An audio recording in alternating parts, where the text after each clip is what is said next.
بيجن لعنات خدي وملائكته انسان ليتي تجبي ارتام رفان جماعت وانا دين اسلامي طريق جي برباد كرن دين اسلامي جي كرن وقت زمان بعد صادم تشتغل بكم ميرك بري اول او انسان جاهل او المداخله بريج او كبورة تفكريه مثلا زانا بيا زانا خنشان ضايا جوي خلاصي دخازن وروجه از شبوم آوری تعزیه که یا جمرا گوتن گو زاره مالا جمیل بگی جمیل المجید بگی گو لحظ خسنه لواب کشتیه ام کتنه گوتن شیخه که اگه بیشتر او گو میره لایاب خود کشتیه شیخی ویه یا گوتیه ام هر جمع شیخ برای او بکه برای او نه گوند اراضی خود برای خواه برای نه گوند چاوی نبی نه که برای دعوجی جینن الشيخ طال هاتيه كما رانتا شيخ جي هاتيه بريني قوم من برسيه مقوتيه قالوا ابا الشيخات شويشه شيه وتيا صوفي كوبي بيعات تكن وقت برا صلاة قرمش ده لعلي فري علي جنة دساكنه وقت ياكي ورا البر فري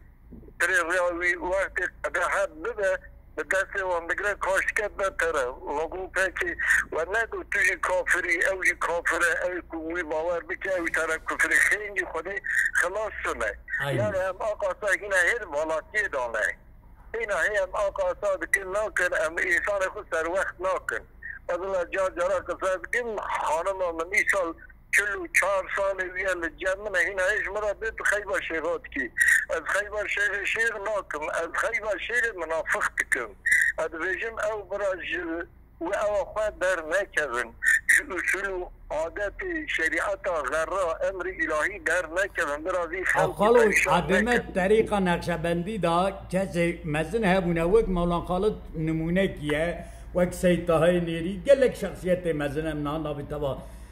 نقارن صاحبكين اما ايرو او جبلي احمد وان طريقي تحرمينن قاصتي وان رزالتي وان هيجي ملت جماعات يعني اللي بيوان دشل ميج دكن يعني مثلا سر ارتما ايرو نكو راسنا بدي زمان لسر فكره امتي قوتيه برا كرد وترك وعرب وعجم تبين حقي وان وكهبه نيجي افتراء دابين بدي زمان جد بين حركة الشيخ سعيد دستك نكريه فلان ابان افترانا بلقل جمعنا كتب افترانا تا جم محمد زاهد سيدي ملا محمد زاهد